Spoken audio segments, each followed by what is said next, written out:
ఓం విఘ్నేశ్వరాయ నమః. ఓం సాయి శ్రీ సాయి జయ జయ సాయి. ఓం ఓం కాంతమ్మ ఓంకారి కాంతమ్మ. అమ్మ కాంతమ్మ తల్లి గురించి అద్భుతమైన విషయాలను తెలుసుకోబోతున్నాము. మొదటిసారిగా ఈ వీడియో చూస్తున్న ప్రతి ఒక్కరూ సబ్స్క్రైబ్ చేసుకోండి, లైక్ చేసి షేర్ చేయండి. ప్రతి ఒక్కరూ భక్తి బంధువులు కండి అమ్మ ఒడిని చేరుకోండి. ప్రక్కనున్న బెల్ సింబల్ని నొక్కండి. మొదలు పెట్టుకుందామా? అదే గొలగమూడిలో నీళ్ల ఇబ్బంది చాలా ఎక్కువగా ఉండేది. గ్రామమంతా కూడా 1-2 బావులు ఉండేవి. మరి వారందరూ కూడా కోనేటి నీటిని తాగేందుకు, వంటలకు వాడేవారు ఆ ఊరి వారంతా. అలాంటి రోజులలో అమ్మ నీటిని ఇలా వృధా చేసేది. ఆశ్రమంలో పనిచేసేవారు అమ్మని వినకూడని పదజాలంతో తిట్టేవారు. వారు తిడుతుంటే వారి వైపు అమాయకముగా చూసి నవ్వుకుంటూ వెళ్ళిపోయేది ఈ పిచ్చి తల్లి. కానీ వారిని ఏమీ అనేది కాదు. కాంతమ్మ తల్లికి దయాగుణము చాలా ఎక్కువ. ఒకసారి అమ్మను అరిచిన వారైనా తిట్టిన వారైనా రెండవసారి ఏమీ అనేవారు కాదు. అమ్మ వస్తుంది, నీళ్లు దొర్లిస్తుందో ఏమోనని కావలి కాచుకునేవారు. అమ్మ అంటే ఒక ప్రక్క చేయరానటువంటి పని చేసి బాధిస్తుందేమోనని భయం ఉన్నా ఈ తల్లి సామాన్యురాలు కాదు అని ప్రశ్న ప్రతి వారిలో దాగి ఉండేది. సంసార సాగర సంగమ ద్వయములు సర్వమానవాళికి కూడా ఎంతో కొంత, అంటే అడుక్కునే స్థాయి నుండి 1000 కోట్ల ఆస్తులు కలిగిన వారికి కూడా ఈతి బాధలు అనేవి సర్వసాధారణంగా ఉండేవి.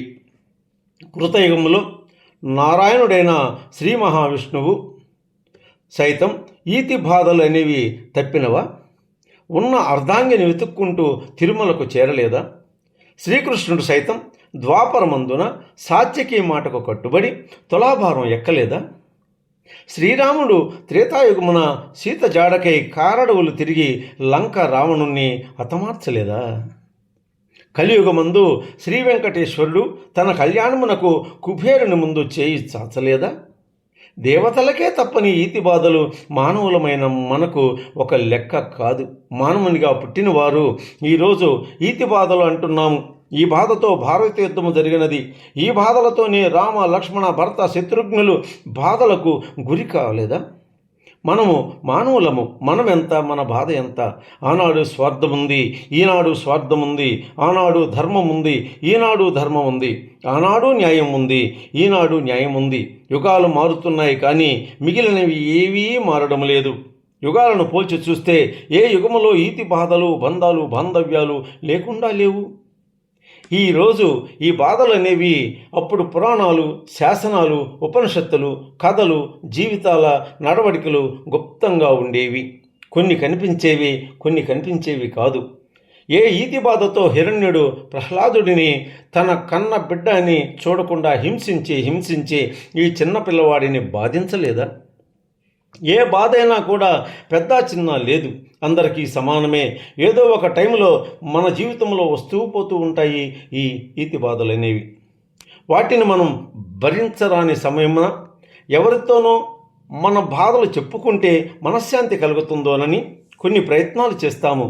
కానీ బాధలన్నీ కూడా కొంతమందికి బయట చెప్పుకోలేని పరిస్థితి. తనలో తాను మగ్గిపోతుంటారు, పరిష్కారాన్ని వెతుకరు.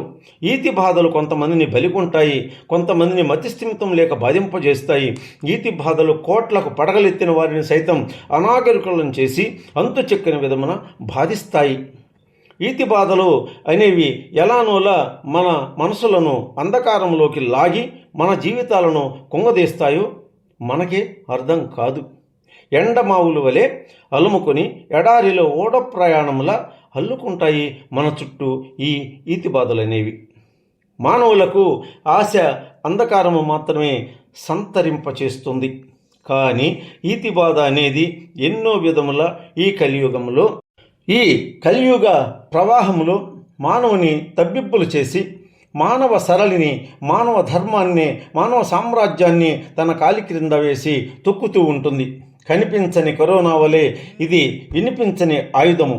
ఇది ఏ రూపము లేక ఆయుధము కాక మానవ జీవితమనే రథమెక్కి ఎల్లవేళలా సంచరించుచుంటుంది. దీనికి చిన్న పెద్ద తేడా లేదు. తను మన అనే పద్ధతి లేదు. దీనికి దొరికిన మానవుడు భరించలేని బాధల బందీఖానాలో మ్రగ్గుతుంటాడు. వీడికి వీడే శత్రువు, తనలో తానే తన్నుకు చస్తూ ఉంటాడు అని వదలి ఒంటరి జీవనం సాగిస్తుంటాడు. ఇలా రాసుకుంటా పోతే ఇంకా కొన్ని గ్రంథాలు రాయవచ్చు. ఉదాహరణకు పై వాక్యాలను రాయగలిగాను నేను. ఇలాంటి అనాథల జీవితాలను రక్షించేందుకు, మన బాధలు తీర్చేందుకు కొందరు మహాత్ములు ఈ అవనిపై జన్మిస్తూ ఉంటారు. అలా జన్మించిన వారిలో ఒకరైన అబల ఆడుది, ఒక మహిళా మానవతా స్త్రీ యొక్క చరిత్రయే ఈ కాంతమ్మ తల్లి యొక్క జీవిత చరిత్ర.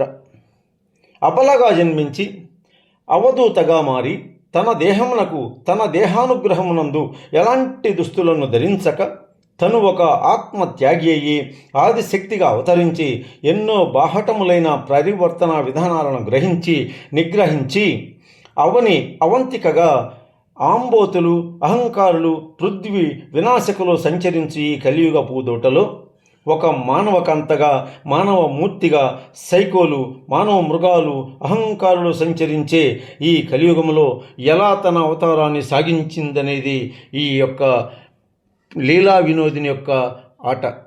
ఈ ఆటతో ఈ భూమిపై ఒక మహాకాంతగా, మానవకాంతగా పుట్టి తను చేయగలిగిన పనిని అతి సుకుమారముగా, సుందరముగా, సునాయాసముగా, పరిపూర్ణముగా తన నడకను తన తోటి వారికి తెలియపరిచినా కూడా వారు అర్థం చేసుకొనక ఎవరో నూటికో కోటికో ఏ 10 మందిలోనో ఒకరు అర్థం చేసుకుని అమ్మను కొలుచుకుని అమ్మను తలుచుకునేవారు అతి తక్కువగా ఉన్నారు ఈ కలియుగ కాలంలో.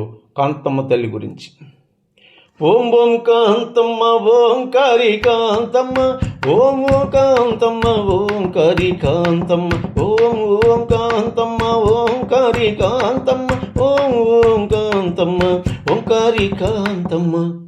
మరువరు అనుకుంటాను ఈ విజయభాస్కరుడిని. నమస్తే.